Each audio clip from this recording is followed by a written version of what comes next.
What is going on, everyone? My name is No Pun Intended, and welcome to coverage of my Week 9 battle for the PCL.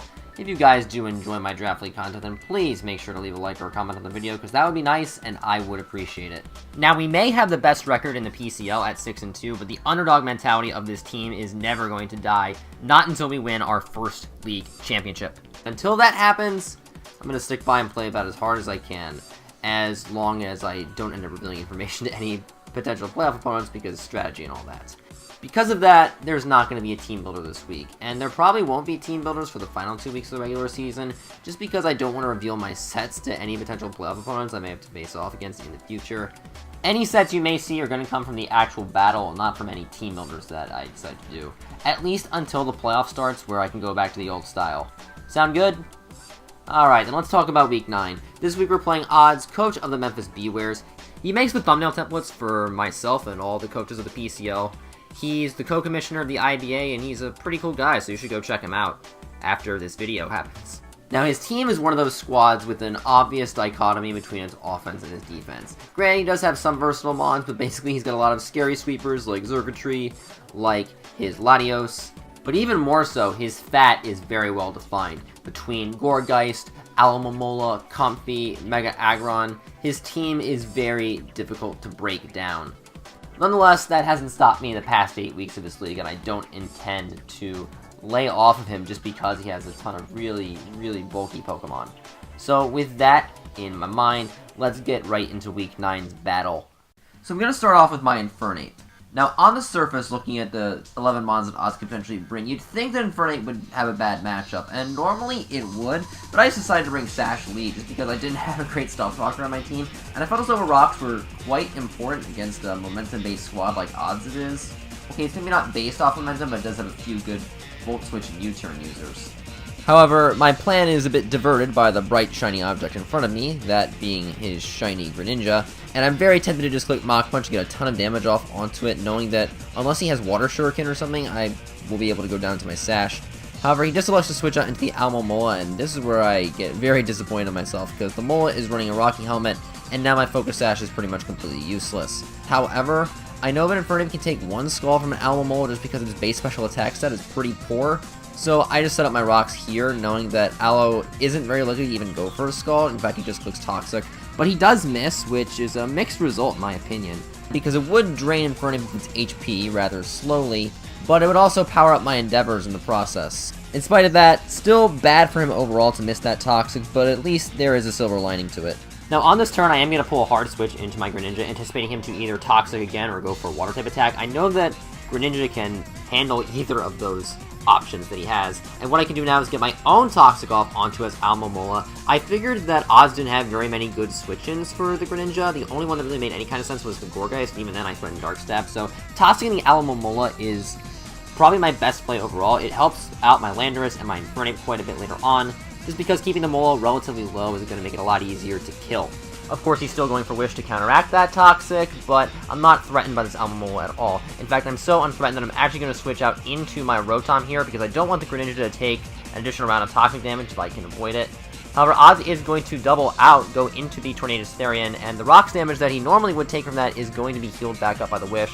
So Vatorn's at full HP, but what he doesn't know about my Rotom is that I am actually Choice Scarf, so I will be able to move before him. I'll go for the Volt Switch to get off about 40%, which is a sign that this Torn is actually Assault Vest. And what I can do now is go back out into my Infernape, because it is the most expendable mon on my team. It gets completely walled by Gourgeist, and it gets hurt by Alamomola as well, so I felt as though it was the mon that I could afford to get rid of the most, because I really didn't have many switch-ins for Hurricane on my team. However, he does just click U-turn here. It still does a decent chunk because it's Tornadus, and it's a legendary, and it has good stats. But I was willing to take that risk anyway, because if he does go for U-turn, even then, he's going to get momentum into something else. In this case, it is going to be this Nidoking. Now, Nidoking is a bit of a threatening Pokemon against my team, just because my team is not the bulkiest in the world, and it doesn't stand up well to attacks, but the fact he goes into Nidoking on Infernape may be a sign that he's Scarfed. And again, Infernape is the most expendable mon I have, so I'm just going to let this stay in here. If he wants to go for Earth Power, I will see if he is Scarfed or not, and it turns out he does outspeed me, but he goes for the Ice Beam, anticipating my switch out into either Rotom or Landorus, and so I get very fortunate here. I am able to go for the Endeavor and knock him back down to half, and I'm actually going to go for it again, Not quite understanding what's going on here. I think, well, it's not really that, it's just I wasn't, completely focused on this particular turn, so I just went for Endeavor again. I do get a little more damage off onto the Nidoking, but then I realized that I can keep the Infernape around for later if I want, because he technically doesn't know that I have no way to touch the Gourgeist, and Infernape being able to Endeavor and knock something down to 38 HP could be very useful in the endgame. So what I am going to do is switch into my Kyurem, knowing that because the Nidoking is Scarfed, it's not going to be dealing that much damage to my Kyurem. I mean, Nidoking is still pretty strong, but Kyurem is also kind of fat. So it all evens out into a rather mediocre damage output. But here, Odds is going to make an incredibly aggressive maneuver. He's going to go straight into his Mega Aggron on my Kyurem. If I clicked Earth Power, this thing would have been dead, no question. But I think that kind of read is a bit too crazy, even for myself. I have other things to be crazy about, like my Kyurem set. Yes, I am running dual screens like Kyurem. I am insane. Anyway, I am going to set up my Reflect here. It's going to allow me to better tolerate a stab skill type attack from this Mega Aggron, and if that attack is Heavy Slam, it does 28% maximum, which is 14% with the Reflect up. So even if Odds did go for that attack, I felt comfortable staying in with Kyurem, knowing that it was bulky enough to sustain any damage and remain relatively healthy. Then what I can do after that is to go for an Earth Power. Without reliable recovery, Mega Aggron is quite vulnerable to these kinds of strong, super effective attacks.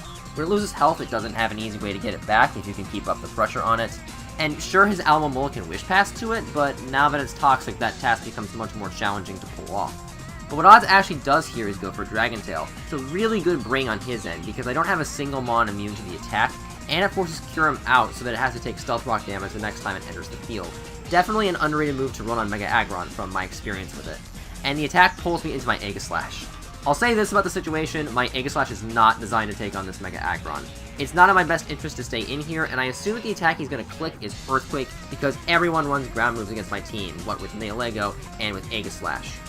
With this thought, I go into my Landorus Therian to avoid damage from that Earthquake. From the outside, it seems like a risky play, as Odds is also likely running an Ice move on his Aggron, but I have the power of Reflect on my side. I feel comfortable staying in going for Rock Polish, and my comfort is understandable, as the incoming Avalanche, which, might I remind you, is a 4-time super effective move, does literally a quarter, because of Reflect and Landorus' Intimidate.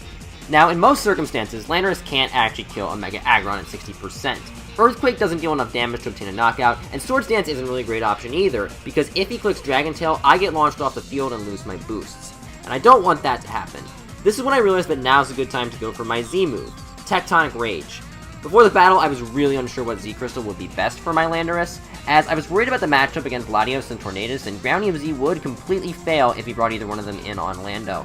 I'm glad that didn't end up happening, and I picked the best possible item for the situation. We do manage to take out the Mega Aggron thanks to the Z move, and now because I have +2 speed, Odds can't just revenge me with his Scarf Nidoking. He has to check me defensively instead.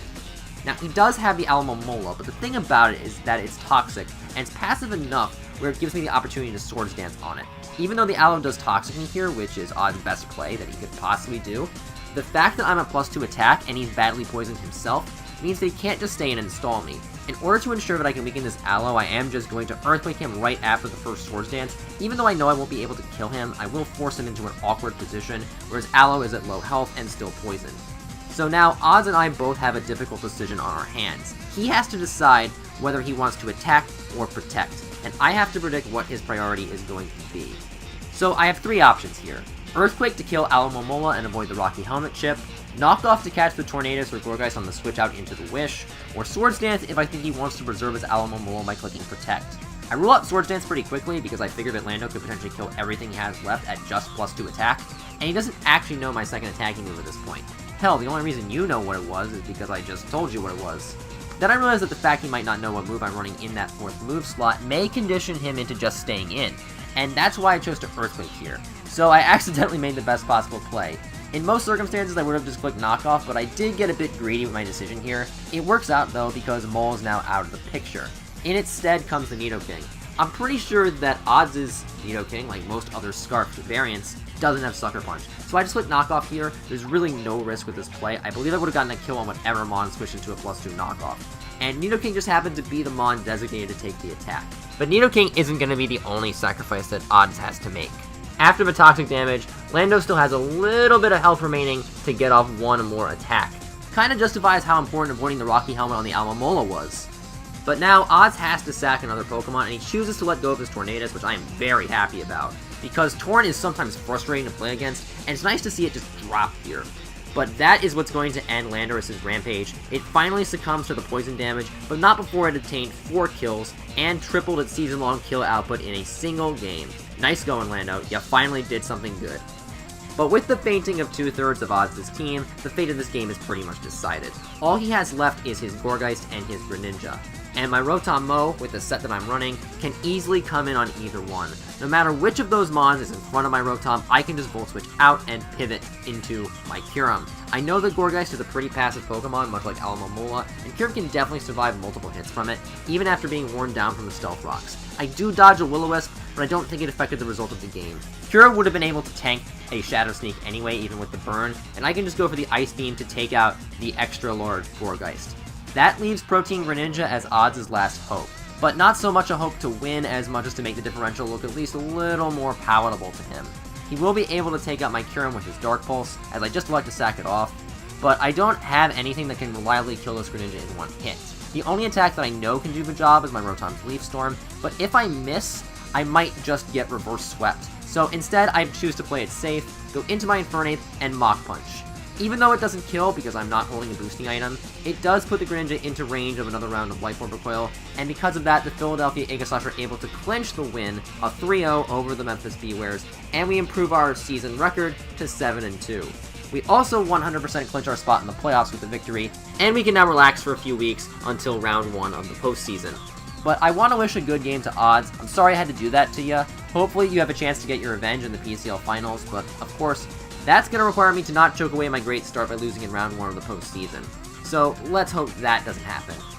Anyway, I want to thank you all so much for watching. Please leave a like or a comment on the video if you enjoyed. Go check out Odds and the other PCL coaches. Their channel links are in the description. Subscribe to my channel for more Draft League content in the future. And until I see you next time, take care.